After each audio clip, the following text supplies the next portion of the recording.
اعوذ باللہ من الشیطان الرجیم بسم اللہ الرحمن الرحیم۔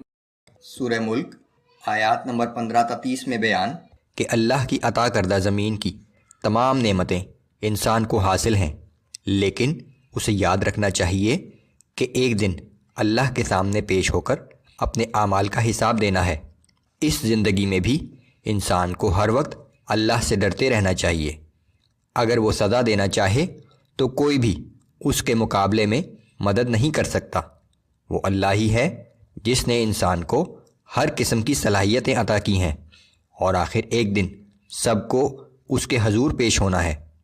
قیامت کا علم صرف اللہ ہی کو ہے۔ وہ بڑا ہی سخت دن ہوگا۔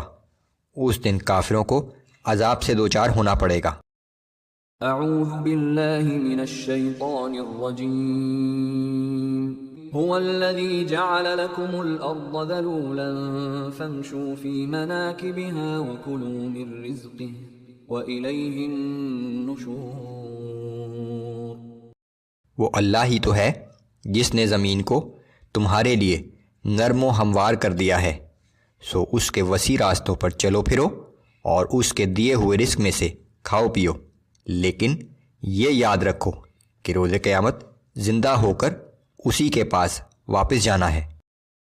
أَأَمِنْتُمْ مَنْ فِي السَّمَاءِ أَنْ يَخْسِفَ بِكُمُ الْأَرْضَ فَإِذَا هِيَ تَمُورُ۔ کیا تم اس بات سے بے خوف ہو گئے ہو کہ وہ ہستی جو آسمان میں بھی حکمران ہے تمہیں زمین میں دھنسا دے اور یہ زمین یکا یک لرزنے لگے، جس طرح قارون کو زمین میں دھنسا دیا تھا۔